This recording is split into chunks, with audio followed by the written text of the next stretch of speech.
هو الذي خلقكم من نفس واحدة وجعل منها زوجها ليسكن إليها فلما تغشاها حملت حملا خفيفا فمرت به فلما أثقلت دعوا الله ربهما لئن آتيتنا صالحا لنكونن من الشاكرين۔ وہ اللہ ہی ہے جس نے تمہیں ایک جان سے پیدا کیا اور اسی کی جنس سے اس کا جوڑا بنایا تاکہ اس کے پاس سکون حاصل کرے۔ پھر جب مرد نے عورت کو ڈھانک لیا تو اسے ایک خفیف سا حمل رہ گیا جسے لیے لیے وہ چلتی پھرتی رہی۔ پھر جب وہ بوجھل ہو گئی تو دونوں نے مل کر اللہ اپنے رب سے دعا کی کہ اگر تو نے ہم کو اچھا سا بچہ دیا تو ہم تیرے شکر گزار ہوں گے۔ فلما آتاهما صالحا جعلا له شركاء فيما آتاهما فتعالى الله عما يشركون۔ مگر جب اللہ نے ان کو ایک صحیح اور سالم بچہ دے دیا تو وہ اس کی اس بخشش و عنایت میں دوسروں کو اس کا شریک ٹھہرانے لگے۔ اللہ بہت بلند و برتر ہے ان مشرکانہ باتوں سے جو یہ لوگ کرتے ہیں۔ یہاں مشرکین کی جاہلانہ گمراہیوں پر تنقید کی گئی ہے۔ تقریر کا مدعا یہ ہے کہ نوع انسانی کو ابتداءً وجود بخشنے والا اللہ تعالیٰ ہے، جس سے خود مشرکین کو بھی انکار نہیں۔ پھر ہر انسان کو وجود عطا کرنے والا بھی اللہ تعالیٰ ہی ہے، اور اس بات کو بھی مشرکین جانتے ہیں۔ عورت کے رحم میں نطفے کو ٹھہرانا، پھر اس خفیف سے حمل کو پرورش کر کے ایک زندہ بچے کی صورت دینا، پھر اس بچے کے اندر طرح طرح کی قوتیں اور قابلیتیں ودیت کرنا اور اس کو صحیح و سالم انسان بنا کر پیدا کرنا، یہ سب کچھ اللہ تعالیٰ کے اختیار میں ہے۔ اگر اللہ عورت کے پیٹ میں بندر یا سانپ یا کوئی اور عجیب الخلقت حیوان پیدا کر دے، یا بچے کو پیٹ ہی میں اندھا، بہرا، لنگڑا، لولا بنا دے، یا اس کی جسمانی و ذہنی اور نفسانی قوتوں میں کوئی نقص رکھ دے، تو کسی میں یہ طاقت نہیں ہے کہ اللہ کی ساخت کو بدل ڈالے۔ اس حقیقت سے مشرکین بھی اسی طرح آگاہ ہیں جس طرح موحدین۔ چنانچہ یہی وجہ ہے کہ زمانہ حمل میں ساری امیدیں اللہ ہی سے وابستہ ہوتی ہیں کہ وہی صحیح و سالم بچہ پیدا کرے گا، لیکن اس پر بھی جہالت و نادانی کے طغیان کا یہ حال ہے کہ جب امید بر آتی ہے اور چاند سا بچہ نصیب ہو جاتا ہے تو شکریہ کے لیے نظریں اور نیازیں کسی دیوی، کسی اوتار، کسی ولی اور کسی حضرت کے نام پر چڑھائی جاتی ہیں، اور بچے کو ایسے نام دیے جاتے ہیں کہ گویا وہ خدا کے سوا کسی اور کی عنایت کا نتیجہ ہے، مثلا حسین بخش، پیر بخش، عبد الرسول، عبد العزا اور عبد شمس وغیرہ۔ اس تقریر کے سمجھنے میں ایک بڑی غلط فہمی واقع ہوئی ہے جسے ضعیف روایات نے اور زیادہ تقویت پہنچا دی۔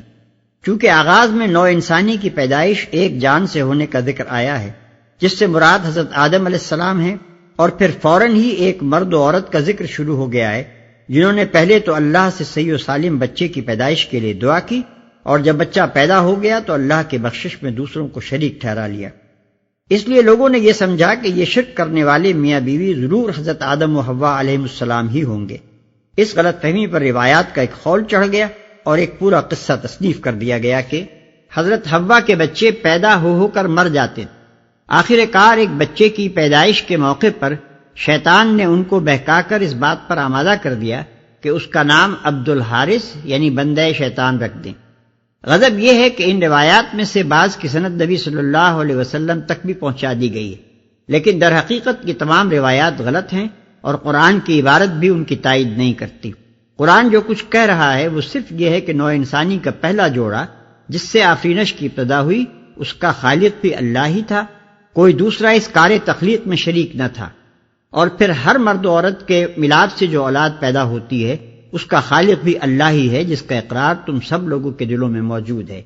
چنانچہ اسی اقرار کی بدولت تم امید و بیم کی حالت میں جب دعا مانگتے ہو تو اللہ ہی سے مانگتے ہو، لیکن بعد میں جب امیدیں پوری ہو جاتی ہیں تو تمہیں شرک کی سوچتی ہے۔ اس تقریر میں کسی خاص مرد اور کسی خاص عورت کا ذکر نہیں ہے، بلکہ مشرکین میں سے ہر مرد اور ہر عورت کا حال بیان کیا گیا ہے۔ اس مقام پر ایک اور بات بھی قابل توجہ ہے۔ ان آیات میں اللہ تعالیٰ نے جن لوگوں کی مذمت کی ہے وہ عرب کے مشرکین تھے، اور ان کا قصور یہ تھا کہ وہ صحیح و سالم اولاد پیدا ہونے کے لیے تو خدا ہی سے دعا مانگتے تھے، مگر جب بچہ پیدا ہو جاتا تھا تو اللہ کے اس عطیے میں دوسروں کو شکریہ کا حصہ دار ٹھہرا لیتے تھے۔ بلا شبہ یہ حالت بھی نہایت بری تھی، لیکن اب جو شرک ہم توحید کے مدعیوں میں پا رہے ہیں وہ اس سے بھی بدتر ہے۔ یہ ظالم تو اولاد بھی غیروں ہی سے مانگتے ہیں، حمل کے زمانے میں منتیں بھی غیروں کے نام ہی کی مانتے ہیں، اور بچہ پیدا ہونے کے بعد نیاز بھی انہی کے آستانوں پر چڑھاتے ہیں۔ اس پر بھی زمانہ جاہلیت کے عرب مشرک تھے، اور یہ موحد ہیں، ان کے لیے جہنم واجب تھی اور ان کے لیے نجات کی گارنٹی ہے۔ ان کی گمراہیوں پر تنقید کی زبانیں تیز ہیں، مگر ان کی گمراہیوں پر کوئی تنقید کر بیٹھے تو مذہبی درباروں میں بے چینی کی لہر دوڑ جاتی ہے۔ اسی حالت کا ماتم حالی مرحوم نے اپنی مسدس میں کیا ہے۔ وہ کہتے ہیں، کرے غیر بت کی پوجا تو کافر، جو ٹھہرائے بیٹا خدا کا تو کافر، جھکے آگ پر بہر سجدہ تو کافر، کواکب میں مانے کرشبہ تو کافر، مگر مومنوں پر کشادہ ہیں راہیں، پرستش کریں شوق سے جس کی چاہیں۔ نبی کو جو چاہیں خدا کر دکھائیں، اماموں کا رتبہ نبی سے بڑھائیں، مزاروں پہ جا جا کے نظریں چڑھائیں، شہیدوں سے جا جا کے مانگیں دعائیں، نہ توحید میں کچھ خلل اس سے آئے، نہ اسلام بگڑے نہ ایمان جائے۔ أَيُشْرِكُونَ مَا لَا يَخْلُقُ شَيْئًا وَهُمْ يُخْلَقُونَ وَلَا يَسْتَطِيعُونَ لَهُمْ نَصْرًا وَلَا أَنفُسَهُمْ يَنصُرُونَ۔ کیسے نادان ہیں یہ لوگ کہ ان کو خدا کا شریک ٹھہراتے ہیں جو کسی چیز کو بھی پیدا نہیں کرتے بلکہ خود پیدا کیے جاتے ہیں، جو نہ ان کی مدد کر سکتے ہیں اور نہ آپ اپنی مدد ہی پر قادر ہیں۔ وَإِن تَدْعُوهُمْ إِلَى الْهُدَى لَا يَتَّبِعُوكُمْ سَوَاءٌ عَلَيْكُمْ أَدْعَوْتُمُوهُمْ أَمْ أَنْتُمْ صَامِتُونَ۔ اگر تم انہیں سیدھی راہ پر آنے کی دعوت دو تو وہ تمہارے پیچھے نہ آئیں، تم خواہ انہیں پکارو یا خاموش رہو، دونوں صورتوں میں تمہارے لیے یکساں ہی رہے۔ یعنی ان مشرکین کے معبودان باطل کا حال یہ ہے کہ سیدھی راہ دکھانا اور اپنے پرستاروں کی رہنمائی کرنا تو درکنار، وہ بیچارے تو کسی رہنما کی پیروی کرنے کے بھی قابل نہیں، حتیٰ کہ کسی پکارنے والے کی پکار کا جواب تک نہیں دے سکتے۔ ان الذين تدعون من دون الله عباد امثالكم فادعوهم فليستجيبوا لكم ان كنتم صادقين۔ تم لوگ خدا کو چھوڑ کر جنہیں پکارتے ہو وہ تو محض بندے ہیں جیسے تم بندے ہو، ان سے دعائیں مانگ دیکھو، یہ تمہاری دعاؤں کا جواب دیں اگر ان کے بارے میں تمہارے خیالات صحیح ہیں۔ أَلَهُمْ أَرْجُلٌ يَمْشُونَ بِهَا أَمْ لَهُمْ أَيْدٍ يَبْطِشُونَ بِهَا أَمْ لَهُمْ أَعْيُنٌ يُبْصِرُونَ بِهَا أَمْ لَهُمْ أَعْيُنٌ يُبْصِرُونَ بِهَا أَمْ لَهُمْ آذَانٌ يَسْمَعُونَ بِهَا قُلِ ادْعُوا شُرَكَاءَكُمْ ثُمَّ كِيدُونِ فَلَا تُنظِرُونَ۔ کیا یہ پاؤں رکھتے ہیں کہ ان سے چلیں؟ کیا یہ ہاتھ رکھتے ہیں کہ ان سے پکڑیں؟ کیا یہ آنکھیں رکھتے ہیں کہ ان سے دیکھیں؟ کیا یہ کان رکھتے ہیں کہ ان سے سنیں؟ اے محمد ان سے کہو کہ بلا لو اپنے ٹھہرائے ہوئے شریکوں کو، پھر تم سب مل کر میرے خلاف تدبیریں کرو اور مجھے ہرگز مہلت نہ دو۔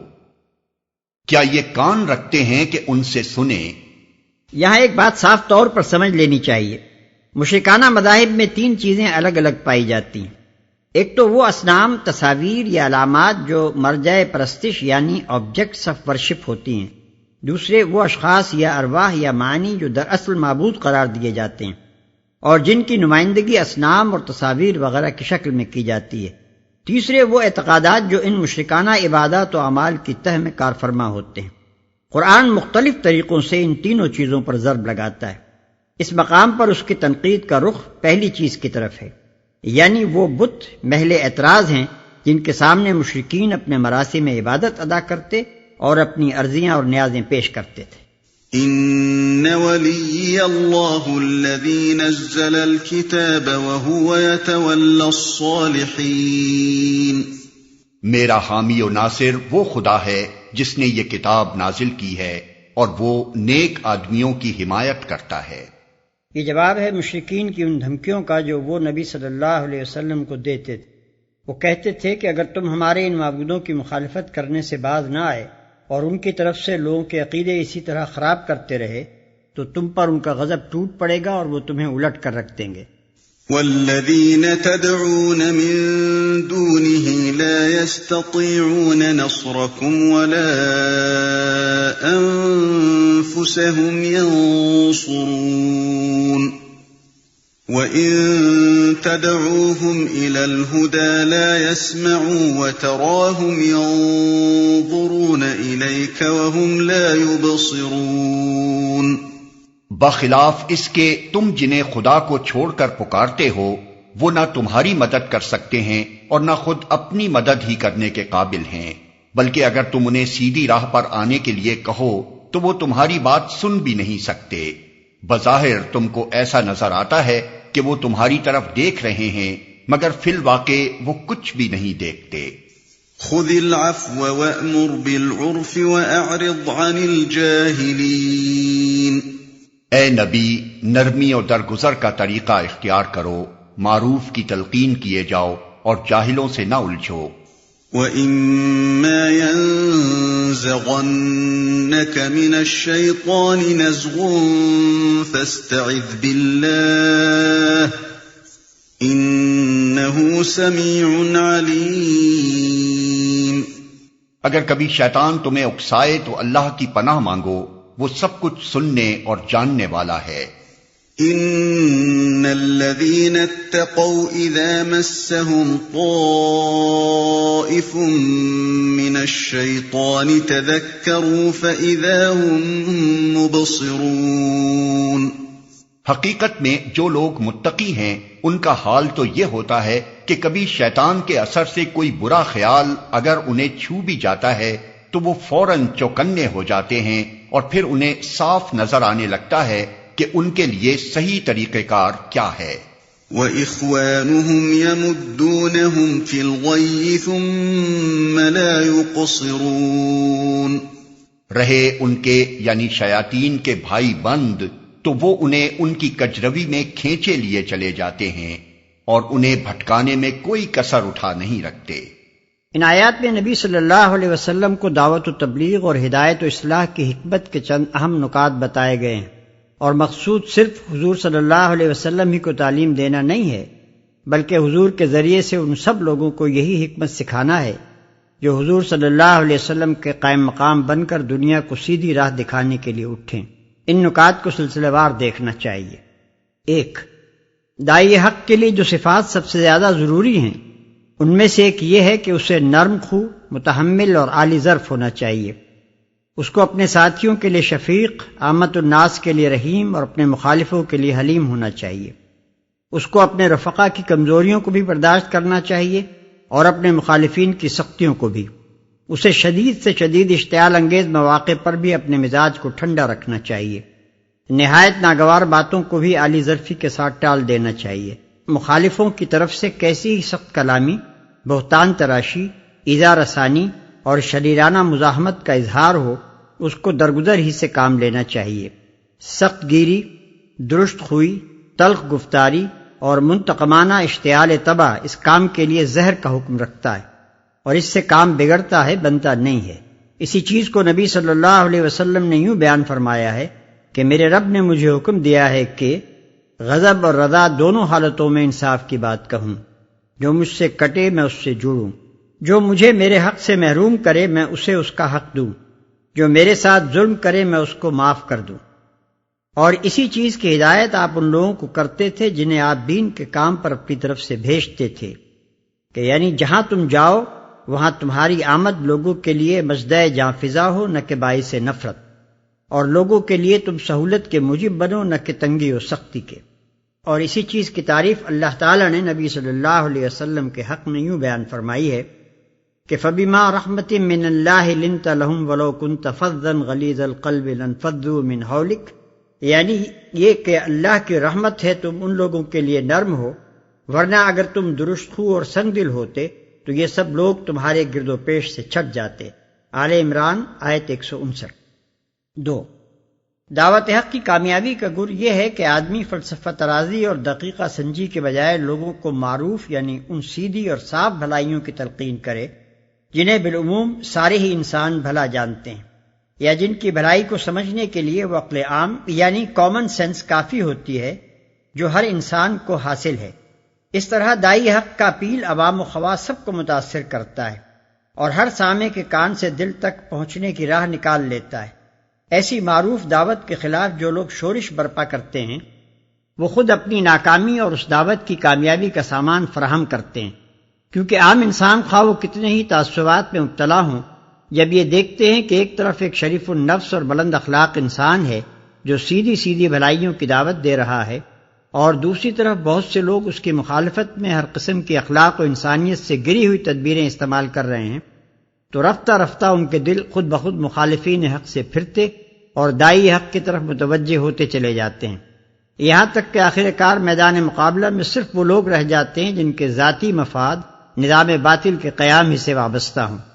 یا پھر جن کے دلوں میں تقلید اسلاف اور جاہلانہ تعصبات نے کسی روشنی کے قبول کرنے کی صلاحیت باقی ہی نہ چھوڑی ہو۔ یہی وہ حکمت تھی جس کی بدولت نبی صلی اللہ علیہ وسلم کو عرب میں کامیابی حاصل ہوئی، اور پھر آپ کے بعد تھوڑی ہی مدت میں اسلام کا سیلاب قریب کے ملکوں پر اس طرح پھیل گیا کہ کہیں 100% اور کہیں 80 اور 90% باشندے مسلمان ہو گئے۔ 3، اس دعوت کے کام میں جہاں یہ بات ضروری ہے کہ طالبین خیر کو معروف کی تلقین کی جائے، وہاں یہ بات بھی اتنی ہی ضروری ہے کہ جاہلوں سے نہ الجھا جائے، خواہ وہ الجھنے اور الجھانے کی کتنی ہی کوشش کریں۔ داعی کو اس معاملے میں سخت محتاط ہونا چاہیے کہ اس کا خطاب صرف ان لوگوں سے رہے جو معقولیت کے ساتھ بات کو سمجھنے کے لیے تیار ہوں، اور جب کوئی شخص جہالت پر اتر آئے اور حجت بازی، جھگڑالو پن اور تان و تشنی شروع کر دے تو داعی کو اس کا حریف بننے سے انکار کر دینا چاہیے، اس لیے کہ اس جھگڑے میں الجھنے کا حاصل کچھ نہیں ہے، اور نقصان یہ ہے کہ داعی کی جس قوت کو اشاعت دعوت اور اصلاح نفوس میں خرچ ہونا چاہیے وہ اس فضول کام میں ضائع ہو جاتی ہے۔ 4، نمبر 3 میں جو ہدایت کی گئی ہے اسی کے سلسلے میں مزید ہدایت یہ ہے کہ جب کبھی داعی حق مخالفین کے ظلم اور ان کی شرارتوں اور ان کے جاہلانہ اعتراضات و الزامات پر اپنی طبیعت میں اشتعال محسوس کرے تو اسے فوراً سمجھ لینا چاہیے کہ یہ نزغ شیطانی یعنی شیطان کی اکساہٹ ہے، اور اسی وقت خدا سے پناہ مانگنی چاہیے کہ اپنے بندے کو اس جوش میں بہہ نکلنے سے بچائے اور ایسا بے قابو نہ ہونے دے کہ اس سے دعوت حق کو نقصان پہنچانے والی کوئی حرکت سرزد ہو جائے۔ دعوت حق کا کام بہرحال ٹھنڈے دل سے ہی ہو سکتا ہے، اور وہی قدم صحیح اٹھ سکتا ہے جو جذبات سے مغلوب ہو کر نہیں بلکہ موقع و محل کو دیکھ کر خوب سوچ سمجھ کر اٹھایا جائے۔ لیکن شیطان جو اس کام کو فروغ پاتے ہوئے کبھی نہیں دیکھ سکتا، ہمیشہ اس کوشش میں لگا رہتا ہے کہ اپنے بھائی بندوں سے داعی حق پر طرح طرح کے حملے کرائے، اور پھر ہر حملے پر داعی حق کو اکسائے کہ اس حملے کا جواب تو ضرور ہونا چاہیے۔ یہ اپیل جو شیطان داعی کے نفس سے کرتا ہے اکثر بڑی بڑی پرفریب تعویلوں اور مذہبی اصلاحوں کے غلاف میں لپٹا ہوا ہوتا ہے، لیکن اس کی تہ میں بجز نفسانیت کے اور کوئی چیز نہیں ہوتی۔ اسی لیے آخری 2 آیتوں میں فرمایا کہ جو لوگ متقی یعنی خدا ترس اور بدی سے بچنے کے خواہش مند ہیں وہ تو اپنے نفس میں کسی شیطانی تحریک کا اثر اور کسی برے خیال کی کھٹک محسوس کرتے ہی فوراً چوکنے ہو جاتے ہیں، اور پھر انہیں صاف نظر آ جاتا ہے کہ اس موقع پر دعوت دین کا مفاد کس طرز عمل کے اختیار کرنے میں ہے اور حق پرستی کا تقاضا کیا ہے۔ رہے وہ لوگ جن کے کام میں نفسانیت کی لاگ لگی ہوئی ہے اور اس وجہ سے جن کا شیاطین کے ساتھ بھائی چارے کا تعلق ہے، تو وہ شیطانی تحریک کے مقابلے میں نہیں ٹھہر سکتے اور اس سے مغلوب ہو کر غلط راہ پر چل نکلتے ہیں۔ پھر جس وادی میں شیطان چاہتا ہے انہیں لیے پھرتا ہے اور کہیں جا کر ان کے قدم نہیں رکتے۔ مخالف کی ہر گالی کے جواب میں ان کے پاس گالی اور ہر چال کے جواب میں اس سے بڑھ کر چال موجود ہوتی ہے۔ اس ارشاد کا ایک عمومی محمل بھی ہے، اور وہ یہ کہ اہل تقویٰ کا طریقہ بالعموم اپنی زندگی میں غیر متقی لوگوں سے مختلف ہوتا ہے۔ جو لوگ حقیقت میں خدا سے ڈرنے والے ہیں اور دل سے چاہتے ہیں کہ برائی سے بچیں، ان کا حال یہ ہوتا ہے کہ برے خیال کا ایک ذرا سا غبار بھی اگر ان کے دل کو چھو جاتا ہے تو انہیں ویسی ہی کھٹک محسوس ہونے لگتی ہے جیسی کھٹک انگلی میں پھانس چبھ جانے یا آنکھ میں کسی ذرے کے گر جانے سے محسوس ہوتی ہے۔ چونکہ وہ برے خیالات، بری خواہشات اور بری نیتوں کے خوگر نہیں ہوتے، اس وجہ سے یہ چیزیں ان کے لیے اسی طرح خلاف مزاج ہوتی ہیں جس طرح انگلی کے لیے پھانس یا آنکھ کے لیے ذرہ یا ایک نفیس تباہ اور صفائی پسند آدمی کے لیے کپڑوں پر سیاہی کا ایک داغ یا گندگی کی ایک چھینٹ۔ پھر جب یہ کھٹک انہیں محسوس ہو جاتی ہے تو ان کی آنکھیں کھل جاتی ہیں اور ان کا ضمیر بیدار ہو کر اس غبار شر کو اپنے اوپر سے جھاڑ دینے میں لگ جاتا ہے۔ بخلاف اس کے جو لوگ نہ خدا سے ڈرتے ہیں نہ بدی سے بچنا چاہتے ہیں اور جن کی شیطان سے لاگ لگی ہوئی ہے، ان کے نفس میں برے خیالات، برے ارادے، برے مقاصد پکتے رہتے ہیں اور وہ ان گندی چیزوں سے کوئی اپراہٹ اپنے اندر محسوس نہیں کرتے، بالکل اسی طرح جیسے کسی دیگچی میں سور کا گوشت پک رہا ہو اور وہ بے خبر ہو کہ اس کے اندر کیا پک رہا ہے، یا جیسے کسی بھنگی کا جسم اور اس کے کپڑے غلاظت میں لتھڑے ہوئے ہوں اور اسے کچھ احساس نہ ہو کہ وہ کن چیزوں میں آلودہ ہے۔ وَإِذَا لَمْ تَأْتِهِمْ بِآيَةٍ قَالُوا لَوْلَا اجْتَبَيْتَهَا قُلْ إِنَّمَا أَتَّبِعُ مَا يُوحَى إِلَيَّ مِنْ رَبِّي هَذَا بَصَائِرُ مِنْ رَبِّكُمْ وَهُدًى وَرَحْمَةٌ لِقَوْمٍ يُؤْمِنُونَ۔ اے نبی، جب تم ان لوگوں کے سامنے کوئی نشانی یعنی معجزہ پیش نہیں کرتے تو یہ کہتے ہیں کہ تم نے اپنے لیے کوئی نشانی کیوں نہ انتخاب کر لی۔ ان سے کہو میں تو صرف اس وحی کی پیروی کرتا ہوں جو میرے رب نے میری طرف بھیجی ہے، یہ بصیرت کی روشنیاں ہیں تمہارے رب کی طرف سے اور ہدایت اور رحمت ہے ان لوگوں کے لیے جو اسے قبول کریں۔ تم نے اپنے لیے کوئی نشانی کیوں نہ انتخاب کر لی؟ کفار کے سوال میں ایک صریح تان کا انداز پایا جاتا تھا، یعنی ان کے کہنے کا مطلب یہ تھا کہ میاں جس طرح تم نبی بن بیٹھے ہو اسی طرح کوئی معجزہ بھی چھانٹ کر اپنے لیے بنا لائے ہوتے، لیکن آگے ملاحظہ ہو کہ اس تان کا جواب کس شان سے دیا جاتا ہے۔ یہ بصیرت کی روشنیاں ہیں تمہارے رب کی طرف سے اور ہدایت اور رحمت ہے ان لوگوں کے لیے جو اسے قبول کریں۔ یعنی میرا منصب یہ نہیں ہے کہ جس چیز کی مانگ ہو یا جس کی میں خود ضرورت محسوس کروں اسے خود ایجاد یا تصنیف کر کے پیش کر دوں۔ میں تو ایک رسول ہوں اور میرا منصب صرف یہ ہے کہ جس نے مجھے بھیجا ہے اسی کی ہدایت پر عمل کروں۔ معجزے کے بجائے میرے بھیجنے والے نے جو چیز میرے پاس بھیجی ہے وہ یہ قرآن ہے، اس کے اندر بصیرت افروز روشنیاں موجود ہیں، اور اس کی نمایاں ترین خوبی یہ ہے کہ جو لوگ اس کو مان لیتے ہیں ان کو زندگی کا سیدھا راستہ مل جاتا ہے اور ان کے اخلاق حسنہ میں رحمت الہی کے آثار صاف ہویدہ ہونے لگتے ہیں۔ وَإِذَا قُرِئَ الْقُرْآنُ فَاسْتَمِعُوا لَهُ وَأَنصِتُوا لَعَلَّكُمْ تُرْحَمُونَ۔ جب قرآن تمہارے سامنے پڑھا جائے تو اسے توجہ سے سنو اور خاموش رہو، شاید کہ تم پر بھی رحمت ہو جائے۔ یعنی یہ جو تعصب اور ہٹ درمی کی وجہ سے تم لوگ قرآن کی آواز سنتے ہی کانوں میں انگلیاں ٹھوس لیتے ہو اور شور و غل برپا کرتے ہو تاکہ نہ خود سنو اور نہ کوئی دوسرا سن سکے، اس روش کو چھوڑ دو اور غور سے سنو تو صحیح کہ اس میں تعلیم کیا دی گئی ہے۔ کیا جب کہ اس کی تعلیم سے واقف ہو جانے کے بعد تم خود بھی اسی رحمت کے حصے دار بن جاؤ جو ایمان لانے والوں کو نصیب ہو چکی ہے۔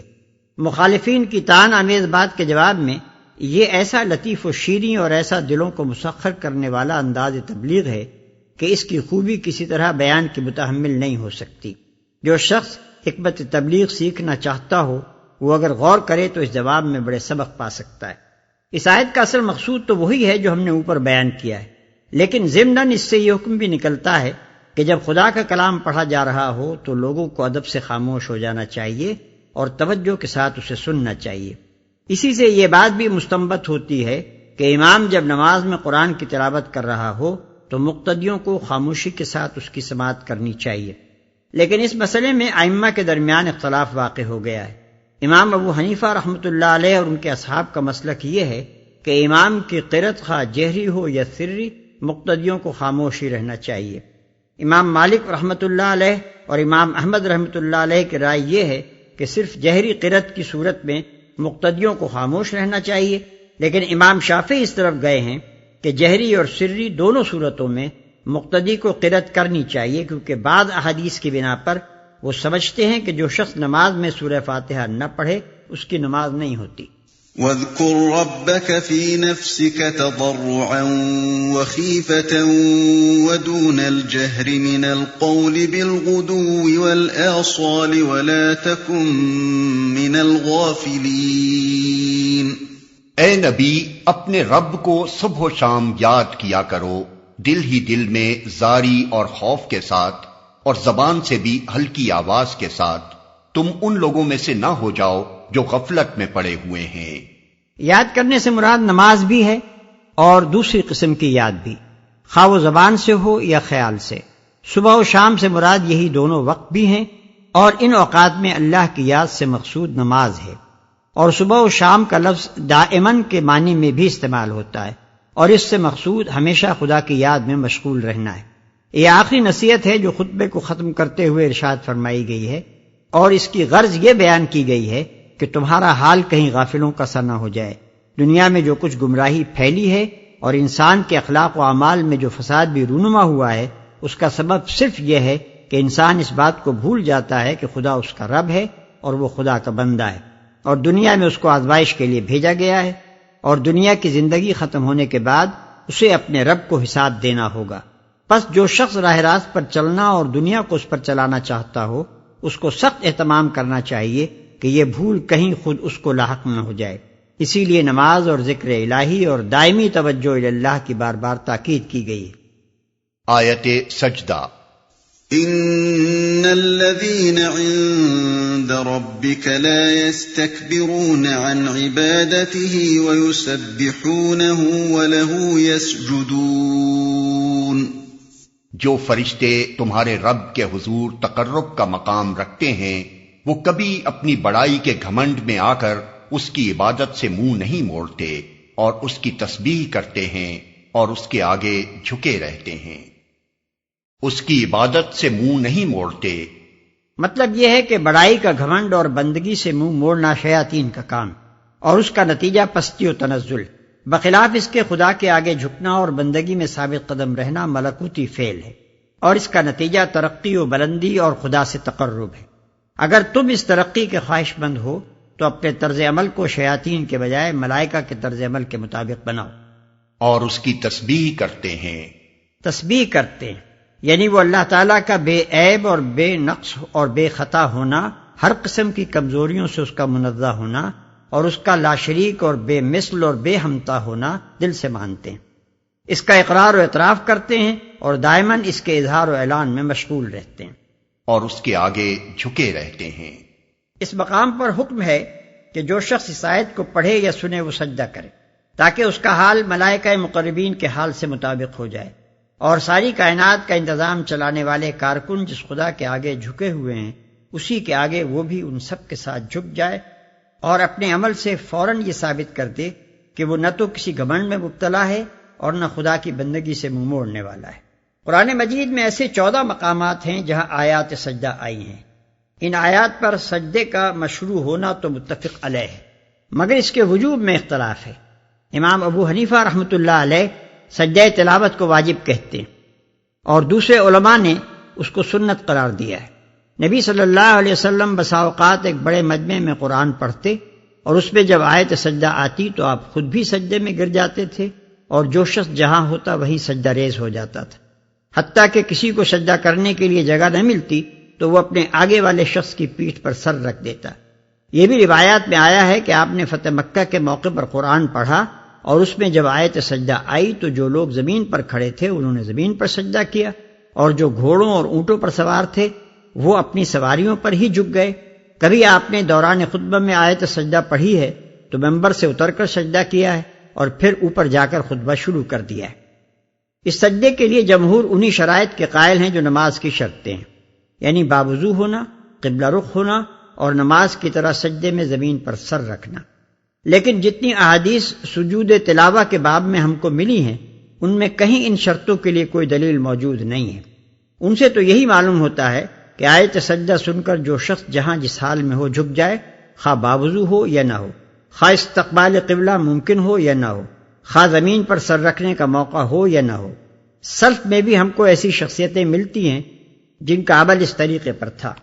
چنانچہ امام بخاری رحمۃ اللہ علیہ نے حضرت عبداللہ ابن عمر رضی اللہ عنہ کے متعلق لکھا ہے کہ وہ وضو کے بغیر سجدہ تلاوت کرتے تھے، اور ابو عبد الرحمن سلمی کے متعلق فتح الباری میں لکھا ہے کہ وہ راستہ چلتے ہوئے قرآن مجید پڑھتے جاتے تھے، اور اگر کہیں آیت سجدہ آ جاتی تو بس سر جھکا لیتے تھے، خواہ باوضو ہوں یا نہ ہوں، اور خواہ قبلہ رخ بھی ہوں یا نہ ہوں۔ ان وجوہ سے ہم سمجھتے ہیں کہ اگرچہ زیادہ مبنی بر احتیاط مسلک جمہور ہی کا ہے، لیکن اگر کوئی شخص جمہور کے مسلک کے خلاف عمل کرے تو اسے ملامت بھی نہیں کی جا سکتی، کیونکہ جمہور کی تائید میں کوئی سنت ثابتہ موجود نہیں ہے، اور سلف میں ایسے لوگ پائے گئے ہیں جن کا عمل جمہور کے مسلک سے مختلف تھا۔